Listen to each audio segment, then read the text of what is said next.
Hey, what's up, beard lovers and our crypto sisters and brothers? Welcome back to another episode of Beards and Bitcoins. We're a crypto podcast for the man's man with your hosts, BitBoy and JChains. Thank you so much for listening. Make sure you're subscribed on iTunes, Spotify, or SoundCloud, and on YouTube for the video versions. If you like what you hear, please show us some love and let us know in the comments. We do take requests for interviews, so email us at info@beardsandbitcoins.com. In today's episode, we're going to chat with Rowan Stone. He's the Business Development Director with Horizen. And in case you didn't know, Horizen is a blockchain platform with leading-edge privacy technology, and they provide everyone with the privacy and complete control of their digital footprint. They have a sustainable funding model with protocol-level solutions. We really enjoyed chatting with Rowan, and I hope that you enjoy this episode. But before we hop in, why don't we hear a quick word from the show sponsor, Monarch Wallet. Monarch is building the future for those interested in one wallet that consolidates the best services and functionality into one simple and easy-to-use app. Monarch will empower users to control all aspects of their financial kingdom from the palm of their hand. You may have heard the phrase, not your keys, not your crypto. With Monarch, you own your keys and seed, meaning you own your crypto. With Monarch, you can store, receive, send, swap, buy, sell, and earn interest on your crypto, track your portfolio, the news, the market cap, and more today. We're constantly adding new services and updates too. Learn more today by visiting monarchtoken.io or download the wallet for free today from Apple or Google. All right, guys, here we are, episode 40. Some people may say the podcast is over the hill. I am your co-host, BitBoy. This is your other co-host, JChains. What is going on? What is up, my brother? Happy, at the time of recording, happy hump day. It's Wednesday. Hump day. It's Wednesday when we're recording. That's it. We know you guys are super interested on what day we recorded on, so we make sure to tell you Wednesday, hump day. So even though you're at the end of the week, just know right now we're really struggling. Oof. Man, but come the time you're listening to this, we're all getting ready for those weekend vibes, baby. That's right. We just got done with Fake Monday, which was yesterday, which was Tuesday, the day after Memorial Day. So, yeah, we got some really exciting stuff to tell you about on the podcast today. But before we do, what did you do for Memorial Day, JChains? Here on Beards and Bitcoins, we're big on freedom. We're big on America. So it was great to celebrate Memorial Day. What were you doing? Well, we were celebrating the sacrifice and or the decision of the men and women of the United States to join the military and to make freedom free for us. I was enjoying a hot and sunny day here in Austin. We were down at what is called the Barton Springs Overflow. It's where everybody shows up. You bring the dogs, you bring a cooler, you bring some snacks. University of Texas cheerleaders also are probably there. There are. I am a married. I am a married man, but there's some also happily married. Also happily. Yeah. But there are some beautiful women that show up there.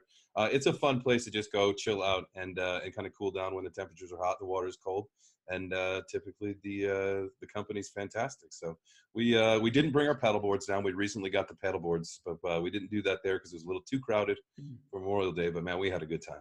What about you? What'd you do? Yeah, so I believe you ended your day the same way I celebrated my Memorial Day. So I really I'm big on freedom. I love freedom, and we're actually going to have an interview today with the biz dev lead from Horizen, which is a privacy coin, which also is big on freedom. So, privacy and freedom are definitely linked together. So, I chose to spend my day freely having Mexican food to celebrate America because it's America and we can do that. We can do that. Yeah, I had some El Pastor tacos myself, man. It was so good. We had nachos. Whose are they? Nachos.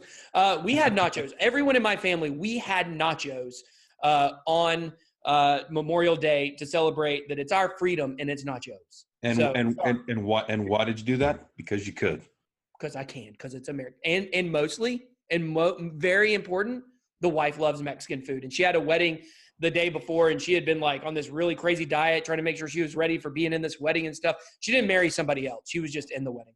And, so she really wanted these nachos. And so we went and had nachos. She was gone the whole weekend. I was babysitting my own kids. People say it's not babysitting.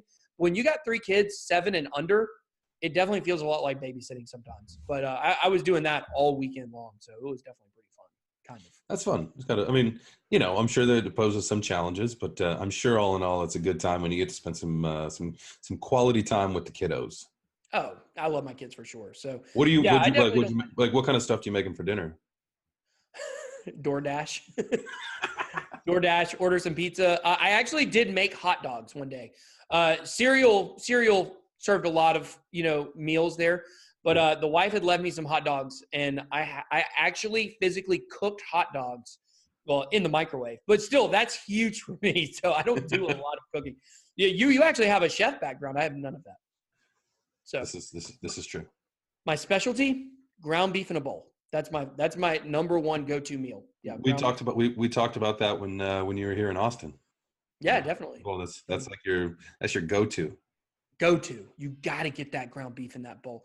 Man, now that you just said Austin, I just thought of barbecue, and I have to go get some barbecue now. So, well, guys, we want to introduce to you guys a new direction for our show. So this is episode 40. We're over the hill, but we got a new slogan. We want to tell you about the new slogan and what that means for the show going forward. So the new show slogan is Beards and Bitcoins, a crypto podcast for the man's man.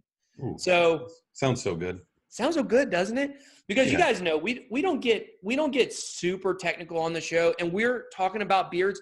We actually tell them about a special guest we got next week coming on the podcast. Oh, this is super exciting. So next week, when you guys are listening to us, we're going to be speaking with Aaron Johnson. Aaron Johnson, I believe, runs the Holy City Beard and Mustache Society.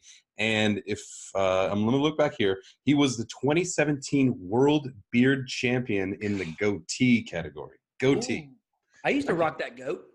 I can't wait. That goat was the goat. Yeah, so basically what we're doing on the podcast now is, we talk crypto every week. We're always going to bring up the big stories, but we want to start having guests that are, more focused on things that guys like. Now we know we have some women audience members.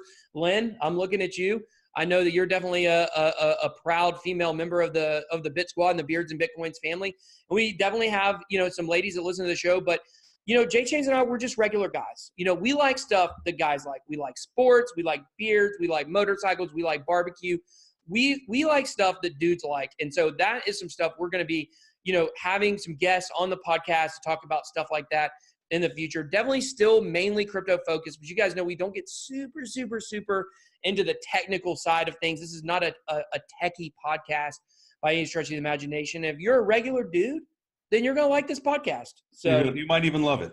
You might love it. So we're going to try to get my beard in shape. That's the long-term project of the show, is getting my beard not so scraggly and to really look good. So definitely hoping that next week Aaron is going to be able to give me some tips on how to get this thing going. But so that's the new direction of the show. That's where we are headed with Beards and Bitcoins. It only took us 40 episodes to figure out what we want to do, but still going to be getting the same kind of content. It's not going to be drastically different or anything like that. We're just going to talk a little more barbecue, a little more beards, a little more motorcycles.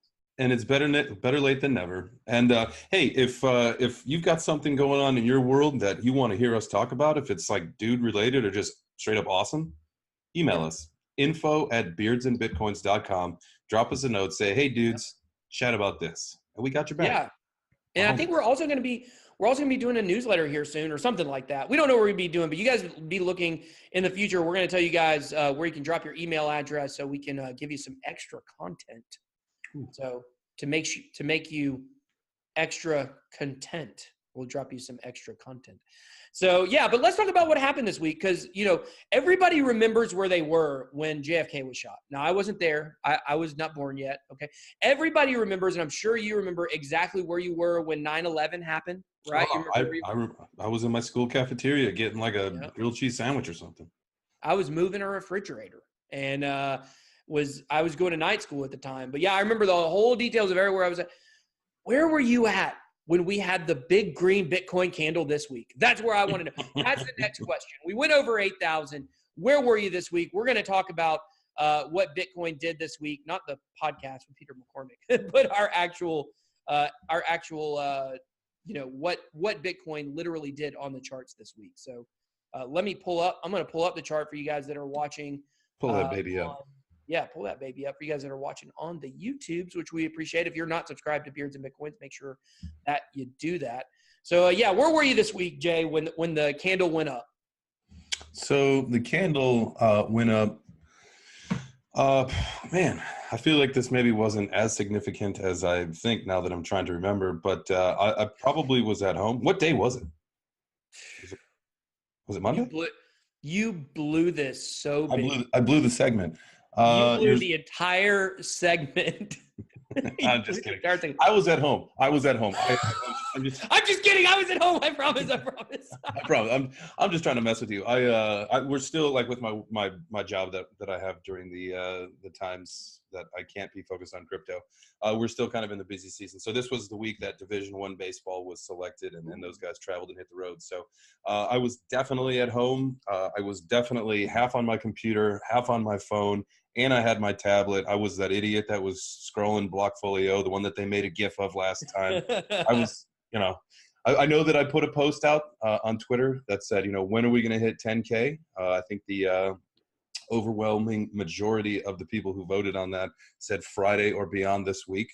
So I was definitely at home, definitely well plugged into my Binance account, and tried to make some trades. Unfortunately, my patience doesn't work well, so I I just did that thing. What about you? Where were you at? I was at home babysitting. I've already told you guys where I was. I was at home babysitting because that's literally the only place I was for like 4 days straight. So I have a Dodge Challenger. A lot of you guys know that. It's a Hemi, right? That's what we can talk about. We can talk about the car. The car's freaking sweet, It's the upgraded version, the V8, you know what I'm saying? So it's not exactly the most kid friendly. We can squeeze the 3 kids in the back seat because my oldest kid isn't old enough to sit in the front seat. Yeah, it doesn't work out that great to have the kids in the car. So we don't really go anywhere when I have to watch the kids and stuff like that. So And you yeah, and you wouldn't want to drive the minivan around, I don't think, right? no, of course not. Well, we don't have a minivan anymore. We actually got rid of the minivan. We now Oh, have a nice. Kia Sportage. Yeah, so we got a Kia Sportage, and the Kia Sportage is pretty nice. I looked up grades of SUVs, and it's supposed to be really nice. So we got it, and it's nice. We like it. The kids can actually fit in the back seat of it, and we can actually have an SUV and not have to ride in a minivan. So it's actually spectacular. So, but That's anyways, that's living the dad dream right there. living the dad dream. You know what? I'm really lucky to have a wife that allows me to have a sports car that really all my kids can't fit in. Most wives would tell their husbands you can't do that, but big shout out to Mama Wild Things. She is awesome, and she pretty much lets me do whatever I want. So, and she understands my need to, have a fast car. So big shout out to her for that. Big shout out. So yeah, so I believe it was, around lunchtime, a little bit after lunchtime on Sunday that this hit. So I was actually taking a nap. So I went to sleep and I woke up after I had like an hour or two nap. Oh crap, maybe the wife's not supposed to know I was napping while I was watching the kids. But anyways, I woke up and here is this giant green candle. Everybody's talking about it on Twitter. And, the funny thing is if you look at the chart here, the price has remained relatively stable ever since we had that pump. So, it's been up a little bit higher. It got pretty close to 9,000, hasn't pierced through 9,000. A lot of people are saying, 10K is coming around the corner. And, I'm really excited about where things are at right now with the market. So, this week's episode, like I said, we're going to be talking about Horizen and, what Horizen is doing in terms of privacy and, what they're doing for enterprise and things like that. We're going to talk about some different things with transparency and transactions and why you may or may not need that. Definitely some interesting insights into that. Which we're going to drop here in just a second. Next week, we're going to talk beards. We'll talk more about the markets and things like that. But before we go to the interview with Horizen, I think JChains wants to tell us just a little bit about Monarch. Absolutely. Absolutely. Everybody knows the phrase, not your keys, not your crypto. And I'm sure that you've heard by now that with the Monarch wallet, you get to own the keys to your financial castle. They belong to you. So they're bringing you the best of all crypto services in one place, which is the Monarch wallet. All right. You can send, store, receive thousands of cryptos. Qualified people can even actually buy and sell crypto and earn interest on that crypto, about 7%. The decentralized Monarch wallet even has a built-in decentralized exchange, so you can quickly swap tokens right there in your wallet. And if that's not enough, I mean, you got portfolio trackers, market cap information, stuff like that. So if you're interested, make sure you're checking out the website, monarchtoken.io, and you can learn a lot more there. But fantastic product. We love those guys, and they're just crushing roadmaps. And I think there's an update, right? Yeah, there's an update. Also, I did want to add, not only do you get the decentralized exchange, the wallet, all the other features, you also get a good-looking president with a beard, aka Robert Beatles. Oh, So yeah, you can't really beat. he's an awesome dude. Well, he's got a nice beard. I mean, that's really the most important thing, actually, is the beard, as we all know. So, yeah, so Monarch had a tweet this week, a little update. So, excellent news. Well, this is actually from LA Token. LA Token is an exchange, if you didn't know that. I think it is based in LA, spoiler alert. LA Token, which this is not a Spanish law token. It's LA Token, by the way. Partner signs agreement with U.S. broker deal Monarch Token to strengthen position on the STO market. So, here we go, a little update about this. So San Francisco, May 27th, Liquid Trade Ltd. signed the agreement with Monarch subsidiary broker-dealer. They purchased, awaiting certain approval from the SEC and FINRA. I don't know what FINRA is, but it's aimed at providing accredited U.S. investors the ability to buy and sell eligible digital assets. So that would, of course, be having to do with STOs, which are security tokens. If you don't know, that's basically a way for more accredited investors to safely invest money in projects that are actually backed by capital, and it's not the same as crowdfunding, which ICOs and IEOs are. So definitely some interesting stuff there from Monarch Token and LA Token. Always good to give an update on what Monarch is doing. So really quick, what FINRA is, FINRA, it's a non-for-profit organization authorized by Congress to protect America's investors by making sure the broker-dealer industry operates fairly. Sounded like a villain from He-Man. Sure does. So, well, awesome. Well, that's all we got here for the intro. Let's go ahead right now. We're going to get into Horizen, what it is, what they're trying to do. It's not a sponsored interview on this one here, but we'll let you guys get into that. So without further ado, here we go. Let's talk with Horizen. Enjoy. All right, today we are joined with Rowan. He is the Business Development Director of Horizen, and that's with a Z-E-N, not an O-N. Rowan, how are you doing today? I'm doing great, thank you. Thanks for having me here. Nice talking to you guys both. Yeah, things are good. I'm speaking from a very sunny Panama City, Panama. You might see me squinting a little bit because my laptop's facing the window, so I apologize for that. But no, doing good. How are you guys? Good. Panama City, Panama sounds exciting. Sounds much more exciting than the Redneck Riviera, aka Panama City, Florida. The redneck. That's what we call it. I live in Atlanta. We call it the Redneck Riviera. So if I'm in Georgia and we're calling it Redneck, it's got to be really, really fun.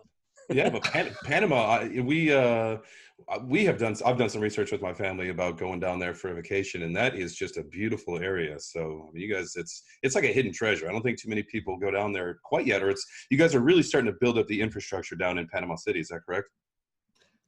Yeah, I mean, slowly but surely. There's a few team members down here at the moment for sure. It's nice to have everybody in a similar time zone. That's kind of one of the main reasons we've congregated here. What time is that? CST? So right now it's Central Time. So we're like an hour behind EST. Yep. But basically, most of the year, same time zone as New York, which is pretty important for us. Oh, so they don't do time change there? No, they don't honor that at all. Interesting. I wish we would do that here. Arizona. It's so obnoxious. It is, but it's not. Like we get the advantages of both. Like when it's cold and it's in the winter and like you can't really be outside, then it's dark early. You're not outside anyways, but in the summer you get the later time, and I don't know, I think it kind of works out, but it is kind of annoying getting it. Like the first couple of weeks you're always like really struggling. So my thing against it is that it was originally started because everyone was a farmer, and so you had to change the light so that you get some work done, right? But now that we're not all farmers, I think we could probably do away with it. But anyhow, that's not what we're here to talk about today.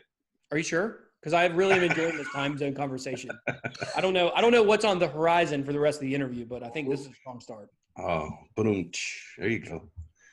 All right. Anyway, so Rowan, why don't you give us a little introduction about yourself, kind of what got you involved into crypto, and exactly what you do with Horizen. Sure. Yeah, absolutely. So as you said, I'm Rowan Stone. I wear two hats. I have a hat for the Horizen Foundation, which is kind of the organization responsible for the upkeep and development of the technology platform. And that's, as you say, Director of Business Development. So primarily trying to make Zen as useful as possible and trying to get it into the hands of as many different people as possible via lots of different exchange integrations and making it super simple to store securely via kind of hardware and software wallets, as well as community outreach and things like that. And then on the other side, I'm also VP of Business Development and Sales for a new commercial offshoot we just set up called Horizen Labs. And Horizen Labs are essentially a kind of software development company that's going to be building products and services on top of the Horizen sidechain platform. And how do I get into crypto? Well, originally I was in a very kind of traditional business background. I'm actually originally from Scotland, although, like I say, speaking from Panama. And up in Scotland, the main industry there, certainly in my area of Scotland, was oil and gas. So I kind of fell into the oil and gas industry, progressed quite quickly into some senior management positions, but ultimately hated what I was doing. I've always been a bit of a computer geek. I've always enjoyed building hardware and messing around with things, building and more likely breaking, to be completely honest. So yeah, a friend of mine, quite a number of years ago now, I guess like 13 or 14, something like that, had mentioned that he'd been mining some cryptocurrency and that I should check it out. I'd heard of Bitcoin in the past, but hadn't really done anything with it. So I decided to put a couple of graphics cards on Litecoin originally, and it was awesome fun. And then I kind of got the bug from there. I realized that I could build stuff, leave it running, and earn a very modest at the time passive income. And that was pretty exciting and fun. So I started doing that, and then I ended up spending too much money on graphics cards, and it slowly expanded to the point where it filled my spare room in the house. And my partner at the time got a little bit pissed off with it being super noisy, so I had to migrate to my garage. And then I maxed out the power supply available in my garage, and things just kind of escalated from there. And then eventually I realized, price appreciation happened over a couple of years, and I realized that what I'd built had become pretty profitable, and then it had scope to be something standalone. So I quit my job. I bailed from the oil and gas industry, and I kind of got a couple of small warehouses in Scotland, and I filled them with a bunch of mining equipment, both graphics cards and ASICs. And yeah, it was awesome. It was great fun. And that's kind of what brought me to Horizen. So when I was exploring different projects to support with GPU hash power, I stumbled over Horizen, basically as it was launching, reviewed it a little bit, liked what I saw, didn't actually move much hash power over to it, only a small amount. And then they had a bit of a disaster when they first launched. The lead developer at the time made a bit of a mess of some replay protection. Some people lost some funds, which was not a great start to the project, but the way that Rob and Rolf handled what was a pretty crappy situation was super admirable. They really just nailed it. The communication was concise and regular, and it kind of showed the level of professionalism behind the team. So at that point, when I saw that, I reached out. I tried to get involved in any way I could. I ended up helping out a few months down the line with some kind of minor community stuff, and obviously I pointed all my hash power over to Zen at that point. And ever since then, they basically kidnapped me. They grabbed some duct tape, put it around my mouth, and handcuffs, and I'm now in Panama, and been working full time ever since. It's a good place to kidnap somebody too, honestly. It's like all the gambling websites, all the online gambling in America, they're all based out of Panama, right? It's a very, very good place to do crime. So really excited for that. You're really selling this to your listeners. Great place to do crime. Great place to do crime. If you're into crime, it's somewhere you might want to go. So, well, we got one question. This is the new question we're going to be asking every project that comes on for an interview, because our podcast is called Beards and Bitcoins, right? Like, we're into beards. We're a podcast for the man's man. Your average man out there. You said you're a computer geek. I'm not. JChains is not. A lot of our listeners are kind of people that are just maybe either new to crypto, or that they don't come from necessarily a background of being super techie, but they're interested in maybe the politics of decentralization and things like that. So the question is, for the man's man, for just a regular guy, why should he care what Horizen is doing? So the primary reason, it kind of comes back to original sort of the Zen currency. We provide optional privacy, which in our opinion is something that's critically important. So for me, privacy is kind of like a precursor to freedom. If you don't have the ability to select what is and isn't private information, then you're not really very free at all. Bitcoin is amazing. I think it's safe to say that everybody in the Horizen team holds or has held Bitcoin in the past. But one of the kind of fundamental flaws, at least in our opinion, is that everything in Bitcoin is transparent. Yep. You kind of have some level of pseudo-anonymity, but really, everything is transparent. So with Zen, we use a technology called ZK Snarks, which I'm not going to explain, but basically that allows us to have two types of transactions. So a transaction that's fully transparent, a la Bitcoin, or a transaction that's shielded. When I say a shielded transaction, I mean that I could send some Zen to either one of you guys, and if it came out from a transparent wallet on the Zen Explorer, you would see my wallet address, and then you would just simply see 0 as an output. You'd see that a transaction had happened, but you wouldn't see how much it was, and you wouldn't see where it went. And if it was shielded to shielded, then it would just be a timestamp of transaction happened at this time from no address to no address, and the amount is... Feel free to do that. Feel free to send us some. Sure. If you guys have got Zen wallets, I'm more than happy to send you some Zen. I'd love it. Absolutely. Yeah. That's really cool. That's a cool technology. One, because it opens the door to a lot of different, fields that you can get yourself into, especially with mass adoption, because you've got some people that think the whole anonymity and, private transactions is a little too scary for them. And that might be for nefarious acts. But then you have the people who say, even though I'm not doing something wrong, if I've got the option to shield my transaction, it's like you're picking up two different customers at the same time, with an option. I think that's a great technology to have, and great for mass adoption too. I say all the time, what you're doing right now may not be illegal. However, we don't know what laws are going to change and what, retroactively in the future, the government may consider illegal. Like if you take like freedom of speech, for instance, there's things you could have said 40 or 50 years ago that were totally fine then, and now it's not okay at all. And now you even get held against you things you may have said in the past that were not deemed to be inappropriate, And so I think it's the same thing kind of with financial transactions. And, when it comes to Bitcoin, with it being traceable, I think a lot of people don't really understand what that means. For instance, there was a case, it was called Operation Good Sam, I think it was called, something like that. It was where there were two guys who were taking over the computer systems of different hospitals.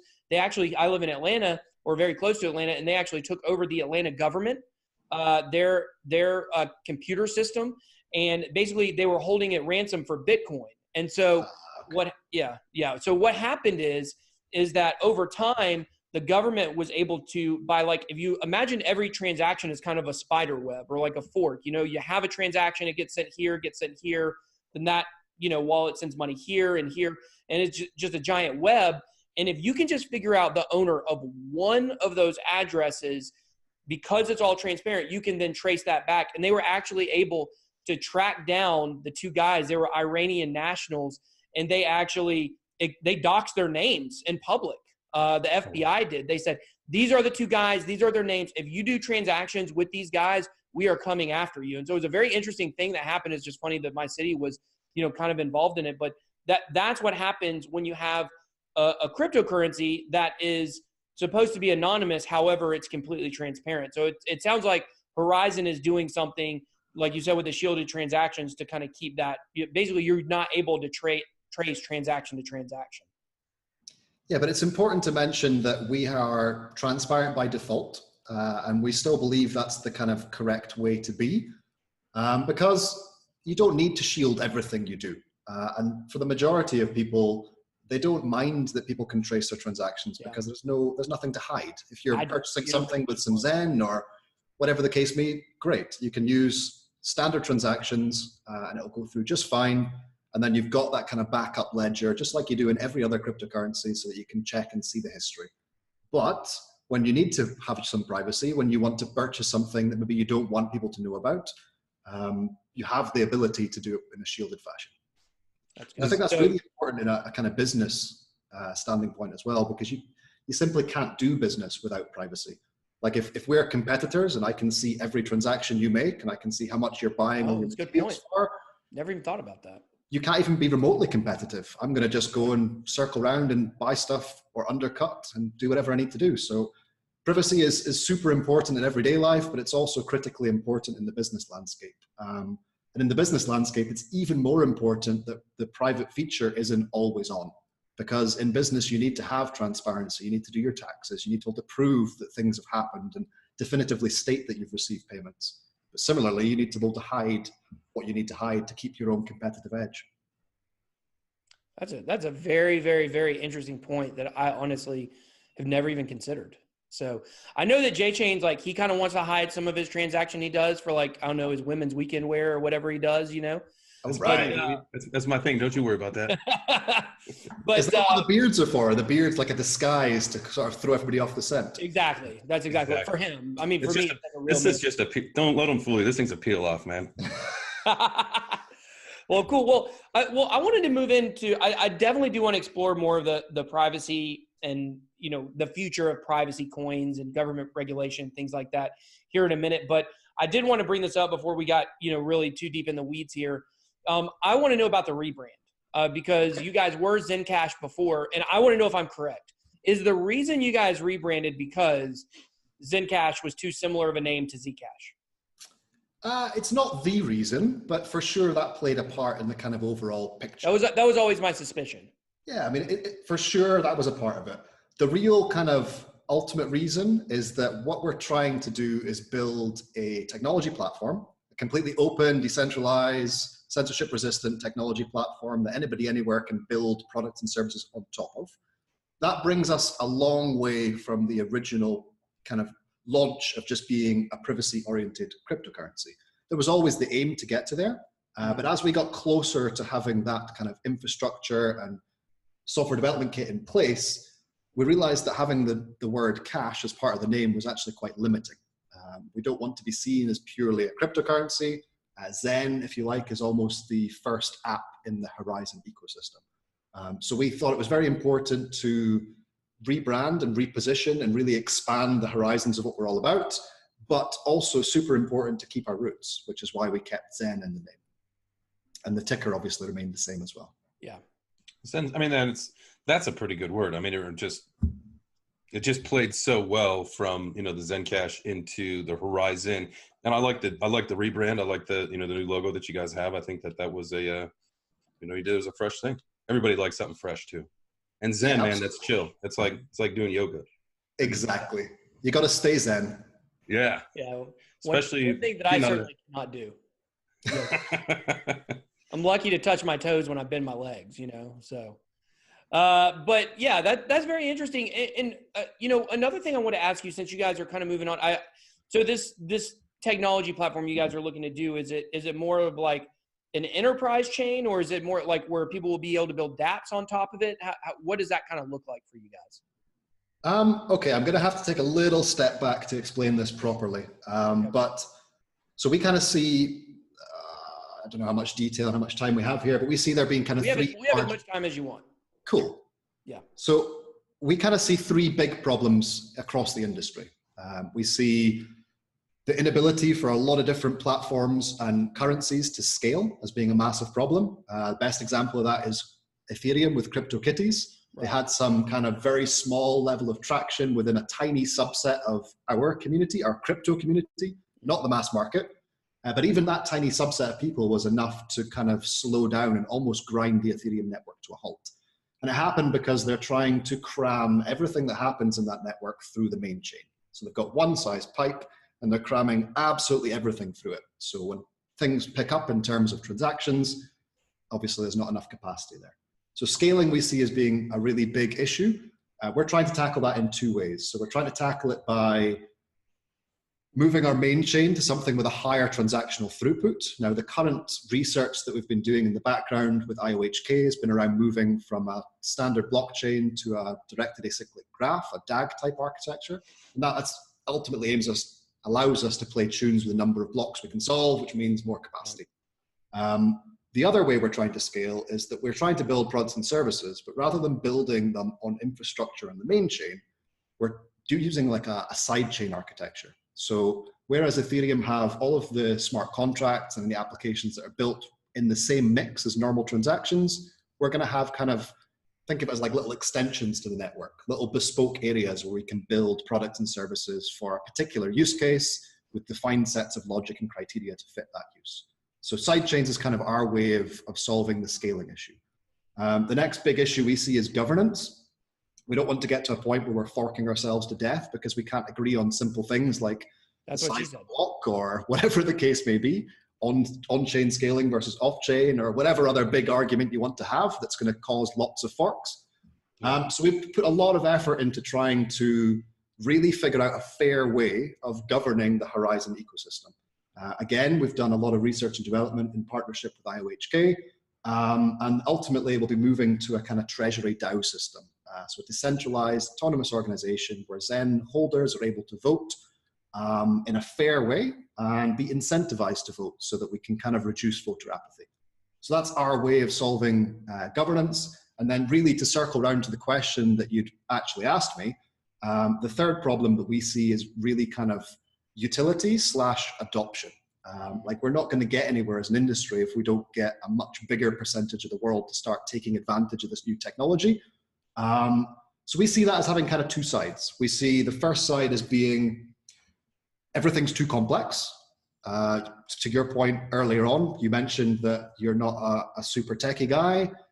I'm sure you've struggled with different projects and products when you've fired up a new wallet for the first time and been just bamboozled with really poor user experience and just really basic fundamental stuff. So that's not good enough. We need to be getting to a point as an industry where we have Apple style, super easy UI, give it to anybody that can fire it up and immediately understand. So lowering the technical barrier to entry is kind of one half of the puzzle. Well, it's not even one half, it's like a quarter. The other quarter is people actually need some sort of utility. Like you need a reason to want to jump into this ecosystem. You can't just decide one day, I'm going to start using cryptocurrency because it's cool. I mean, and you need, and this is the question that projects always get from the Bitcoin maximalists, you know, like, okay, but what's the use case for the token? Like, why do you need your own currency? And that's, you know, that's another question, you know, with projects that I think is really important to kind of figure out. Absolutely. Yeah. Super, super important. If you don't have an answer to why you need your own currency, you probably shouldn't be in operation, plain and simply. So yeah, adoption for us is about lowering the technical barrier to entry and creating some utility. We want to create utility in two ways. We want to build products and services ourselves with kind of end users in mind. Things like our chat application that allows you to chat privately with each other. Things like a decentralized VPN to help you restore some of your online privacy and your surfing activities and location, things like that. But really, it's a large effort and small reward. Like we'd have to go out to very disparate areas and try and push these products to a huge variety of people to get any kind of adoption. What makes more sense is to provide a technology platform that large and brand new businesses can build on top of and really bring products and services to their existing customer bases, utilizing the technology stack that we're bringing to market. So we see that as kind of being the other half of the puzzle to really help with adoption. And that's why Horizen Labs has spun up as a kind of enterprise and startup focused business that's going to be collaborating with a variety of companies to build products and services on top of the Horizen ecosystem. And we think that's probably the best way to really ramp up and accelerate adoption, certainly in our ecosystem. Very cool. Now you guys are going to be doing, you have a node network, is that correct?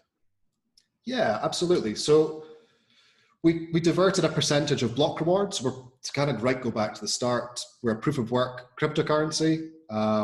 We realized early on in the development of the project that miners are obviously very, very important, but they're not the only group of people that provide value in an ecosystem. If we want to build products and services, we need something to build those products and services on top of. So a percentage of block rewards was diverted to people that are willing to operate nodes on behalf of Horizen. And that's actually brought us to a point now where we have the largest node network in the entire industry, which is pretty damn cool for an organization, as you can see on the screen, that's currently sitting at number 86 on CoinMarketCap. So yeah. What was the peak on CoinMarketCap for you guys? I think we got to about 60, right in the kind of midst of the FOMO bull run from 2017. And then most recently, I think we got up to about 70, 75. And now we're kind of, as you can see on the chart, going through a little bit of a can't speak, a little bit of a correction. Yeah. But yeah, still well within the top 100. Nice, slow, organic growth, which is exactly what we're looking for. That's the way to do it. You don't want to be one of those projects that just pumps and you get people excited, and then obviously things will change and people get disinterested though. So organic growth, slow and steady. I mean, that's what wins the race these days, for sure. For sure. Yeah, and I think I've told people on my channel that I believe that this that this next run that we're going to go on is going to be much different. I'm just kind of scrolling through the website as we're talking here. If you're watching on YouTube. In the past, what we saw in 2017 was we saw a lot of the smaller projects, go from a couple Satoshis to, way up, people making $500,000 almost overnight, things like that. But I think that, what we're going to see on this next run is we're going to see a lot of the top projects doing a lot better. And, it's a trickle down effect. So kind of what we had 2 out of the 3 things that have to occur in order to have what people call altcoin season. You got to have Bitcoin pump. You have to have people take profits out of Bitcoin. Then they put them back in about the top 10 projects. Those pump, which we saw those 2 things happen over the last couple of weeks. But then Bitcoin had a dump before the third thing happened, which is then people take profits out of their top 10 projects and they start trickling those down. And I think that probably the projects that are in the top 100 to 200 are going to do pretty well on this next run we're going to go on. Obviously, I'm not a financial expert, but I don't think we're going to see as many of the kind of insignificant projects, the ICOs that, have hardly any volume doing huge pumps and stuff like that. Because, the fact is that a lot of the reason why that happened in the last run was because Binance and Bittrex had to shut down their user base, or they had to shut down new registrations. And all of a sudden, all these smaller exchanges got into the game and they had all kinds of crazy coins on there that you had never heard of. So, I think that Horizen is definitely positioned in a really good spot where you guys have had that good organic growth over the bear market, obviously, of course, bottoming out after, 2017, but having good organic growth and kind of getting a good pump, having to correct.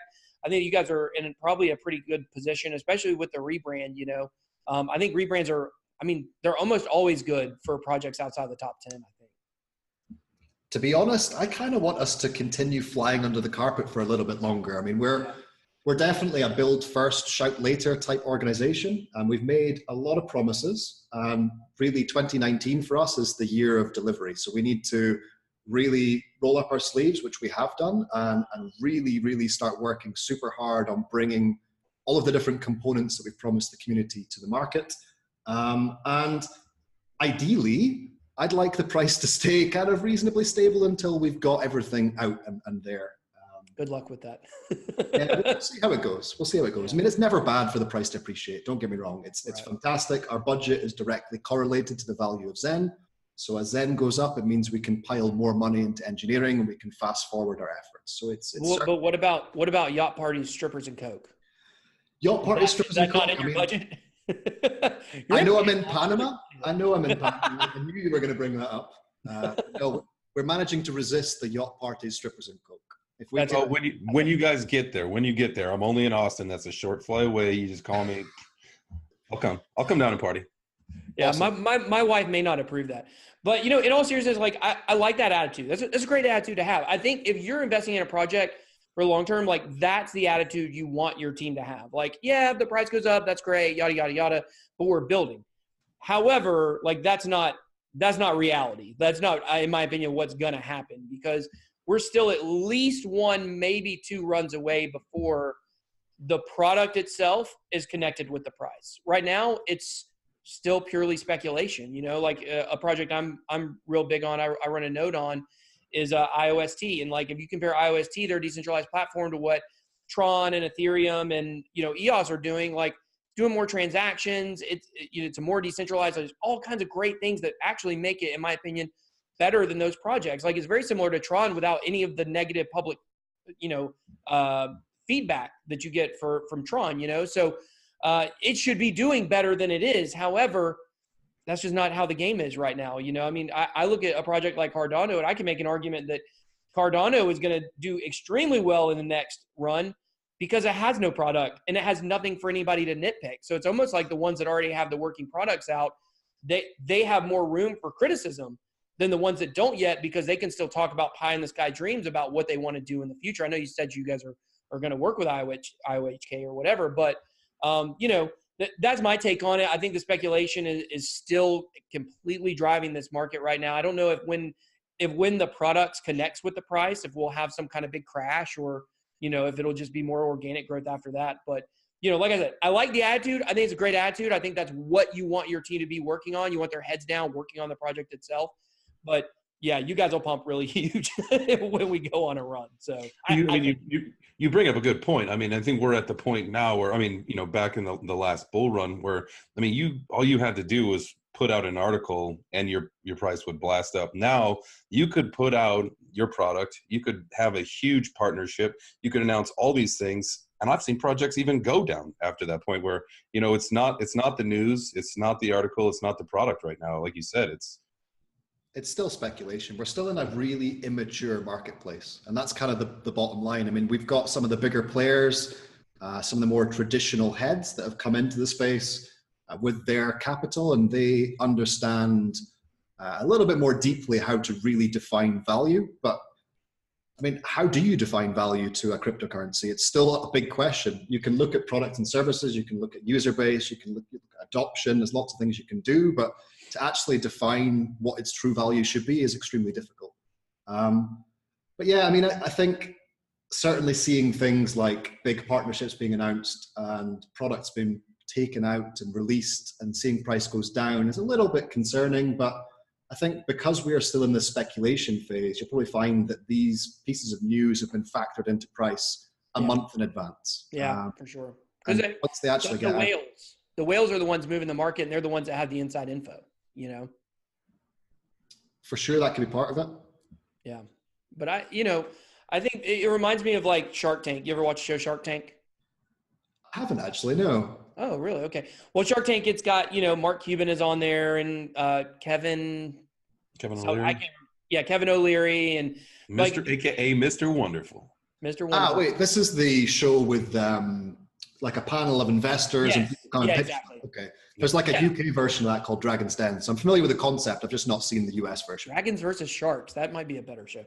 But anyway, so what, it would have been a better finale than Game of Thrones finale. But anyways, so, you know, it reminds me of that show where, like, you know, you get somebody that walks in and they're like, okay, you know, they go over their whole spiel of like, this is what we are, this is what we're doing. And they're like, okay, what's the valuation of their company? And they're like, valuation of the company is $2.5 million. And they're like, okay, but how many sales do you have? And, you know, they're like, well, you know, we sold like 50 things online, but we haven't really focused on it. They're like, where in the world did you get that valuation from? Like, that's kind of what it feels like, you know, with crypto sometimes. But I think that the reason why we're all in this is, you know, I mean, there's different reasons people are in it purely for the financial part of it.